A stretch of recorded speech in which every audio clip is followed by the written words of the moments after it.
Hello, this is my attempt to just add a little more information to what we did in class. So I'm going to go over the procedure for making a one-point perspective. You guys will have your the section that you were working off of. In this case, I'm looking at a space that's 10 feet wide and 8 feet tall. And that's what I'm going to, I'm going to add a depth of this. I'm going to make the room 12 feet deep. So I'll show you how to add those measurements onto it.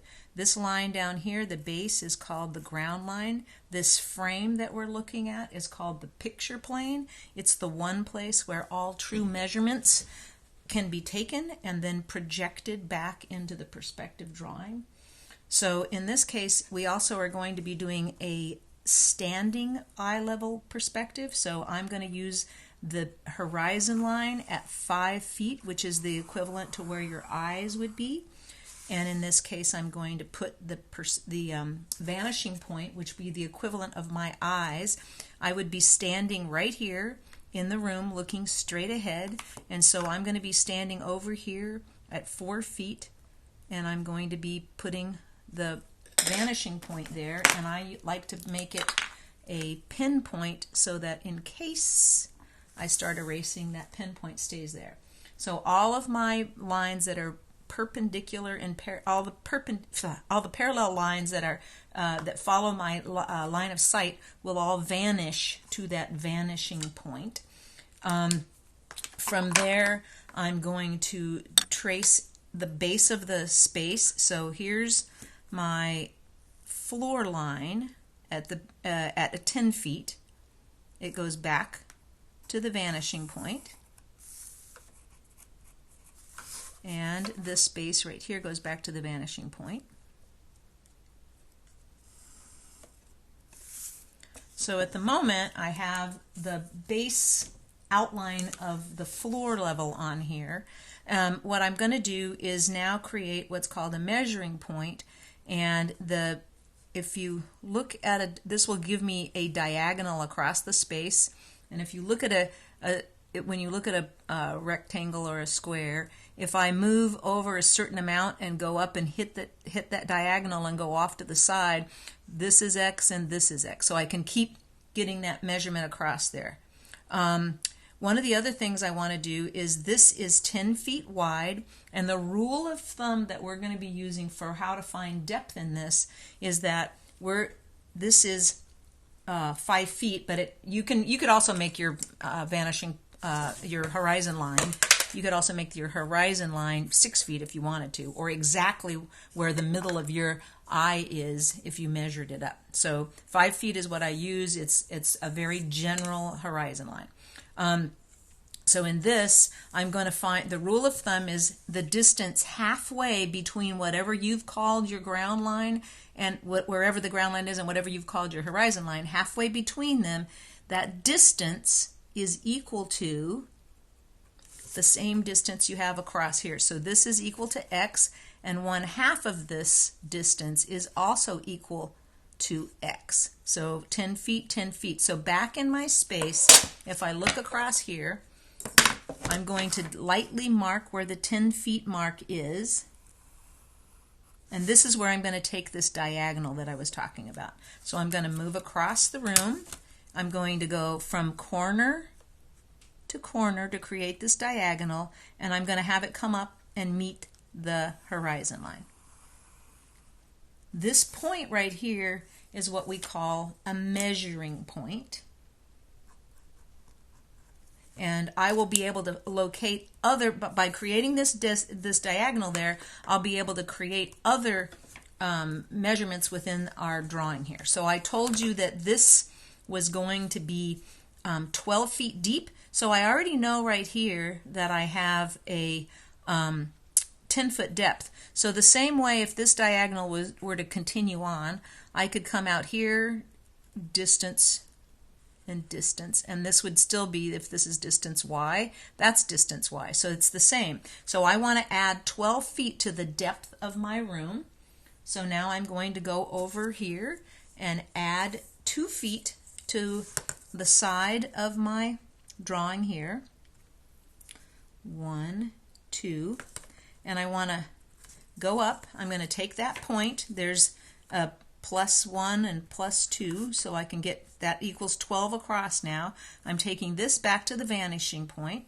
I'm going to take the line back, and where it crosses that diagonal, I am now going to put that as the measurement that goes between the bottom two walls, so the base of those walls. So here's the line, and there's the depth of 12 feet back in my space.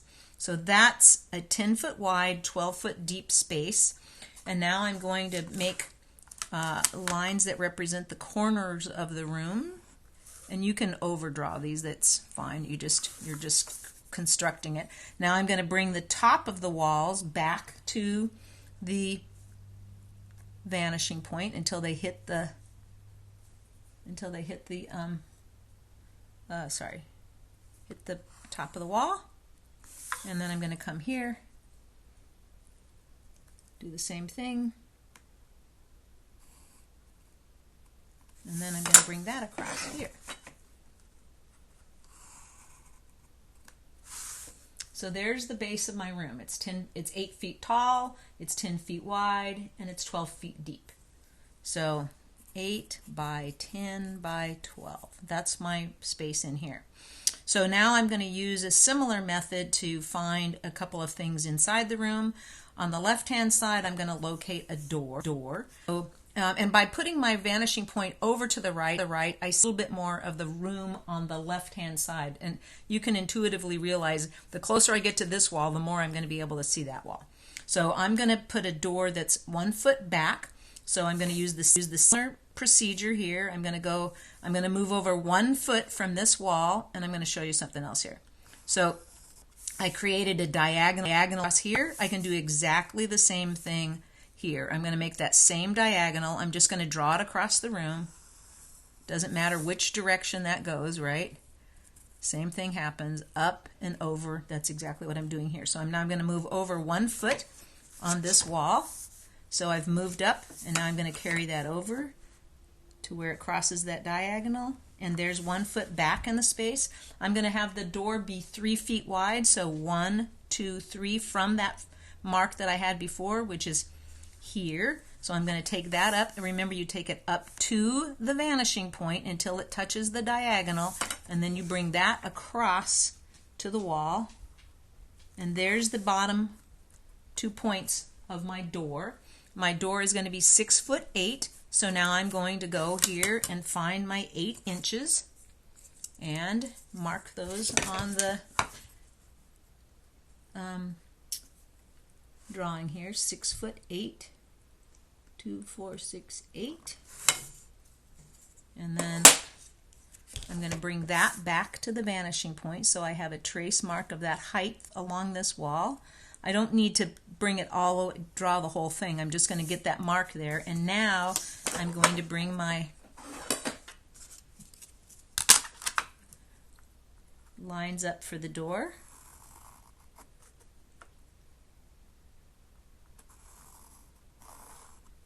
There's the door space there on that side. And then in another one of the examples in class, we talked about putting a window in the background there. So in this case, the window starts at 2 feet high off the ground, so I'm going to find that 2 feet back on that back wall. I find it right here along the picture plane, which is where a true height measurement is. I find 2 feet, and I transfer it back to the back of the wall. Once I know where it is, I'm going to trace it across the back wall. So there's the bottom depth of my window, or bottom height of my window. And then this window is 4 feet tall, so here's 2.